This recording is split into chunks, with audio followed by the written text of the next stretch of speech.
Good morning friend. देखिए अर्धवार्षिक परीक्षा 2022-23 के लिए आपका प्रश्न पत्र कैसा रहने वाला है तो देख लीजिए। पूरा प्रश्न पत्र है, बिना स्किप किए फ्रेंड्स पूरा देखना, क्योंकि हो सकता है कि आप यदि नहीं देखें तो बाद में आपको पछताना पड़े। तो मैं यहाँ पर पूरे प्रश्नों के आपको उत्तर भी विस्तार से बताऊँगा और सभी को मैंने पहले से यहाँ पर देख लीजिए टिक कर दिया है।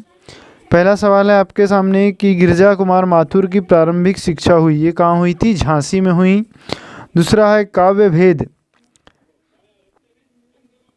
है, तो काव्य भेद क्या है? काव्य के दो भेद होते हैं। फिर है संचारी भावों की संख्या होती है, तो संचारी भावों की संख्या फ्रेंड्स 33 होती है। ठीक है। फिर है मनु भंडारी का बचपन बीता, तो मनु भंडारी का जो बचपन है वो अजमेर में बीता था। अगला है हास्य रस का स्थायी भाव है, तो हास्य रस का स्थायी भाव हास होता है। अगला है भभूत लगाने से लेखक शिव पूजन सहाय बन जाते थे। क्या बन जाते थे? बम भोला बन जाते थे। इसके बाद है रिक्त स्थान की पूर्ति कीजिए। आत्मकथ्य कविता खालिस्तान गुण विद्यमान है, इसमें ओज गुण है। ठीक है। फिर है छाया मत छूना, छुना पाठ की विधा खालिस्तान है, तो इसकी विधा फ्रेंड्स कविता है। फिर है काव्य की शोभा बढ़ाने वाले तत्व को खालिस्तान कहलाते हैं, ये अलंकार कहलाते हैं। अगला है रस के खालिस्तान अंग होते हैं, तो रस के 4 अंग होते हैं। नेक्स्ट क्वेश्चन है राष्ट्रभाषा के रूप में फादर खालिस्तान को देखना चाहते थे, हिंदी को देखना चाहते थे। अगला है मात्रिक छंद में खालिस्तान की गणना की जाती है, तो मात्रिक छंद में मात्राओं की गणना की जाती है। ठीक है फ्रेंड्स। नेक्स्ट क्वेश्चन है माता का अंचल नामक अंश उपन्यास खालिस्तान से लिया गया, ये देहाती दुनिया से लिया गया है। तो इस तरीके से आपके खालिस्तान हो गए। यदि वीडियो पसंद आ रहा हो तो प्लीज़ इसे लाइक कर ले, चैनल को सब्सक्राइब करें और अपने दोस्तों को ज़रूर शेयर कर दें। नेक्स्ट क्वेश्चन है प्रश्न क्रमांक 3 सही जोड़ी बनाकर लिखिए। तो अब सही जोड़ी देख लीजिए क्या क्या दिया है आपके सही जोड़ी में। आत्मकथ्य, तो आत्मकथ्य जो है फ्रेंड्स ये है ग, क्या जाएगा? शरीर है। इसके बाद में रस काव्य की, तो इसमें आ जाएगा रस काव्य की आत्मा है। फिर है एक कहानी यह भी मनु भंडारी की है। फिर है नेताजी का चश्मा, ये स्वयं प्रकाश का है।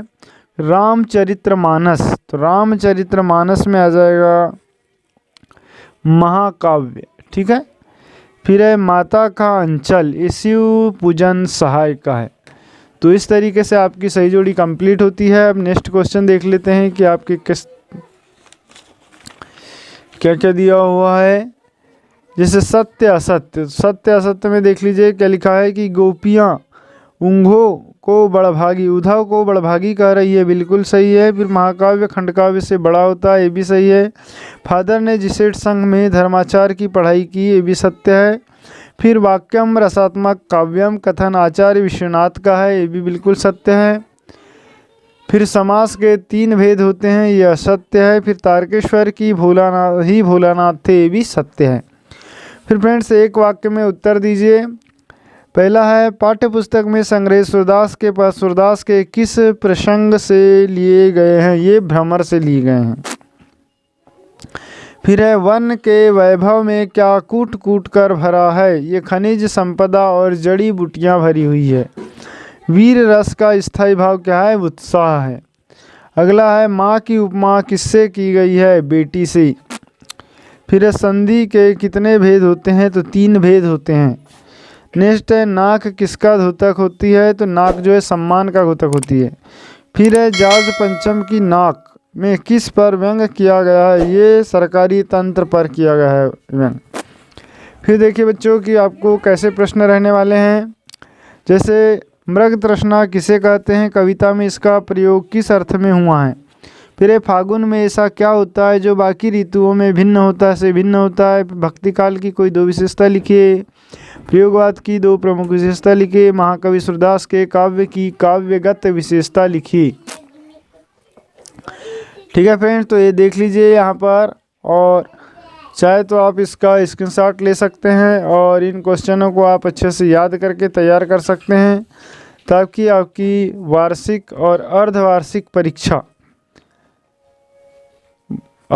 परीक्षा की तो पूरी 100% तैयारी होगी ही, लेकिन वार्षिक परीक्षा की भी ये पूरी तैयारी हो जाएगी। ठीक है, इसीलिए सभी प्रश्नों को फ्रेंड्स आप तैयार कर लें ताकि आपकी आगामी परीक्षा में आप अच्छे से अच्छे नंबर प्राप्त कर सकें। और वीडियो पसंद आ रहा हो तो प्लीज़ लाइक कर ले, चैनल को सब्सक्राइब करें और बेल आइकन की घंटी को ज़रूर प्रेस कर ले। Thanks for watching.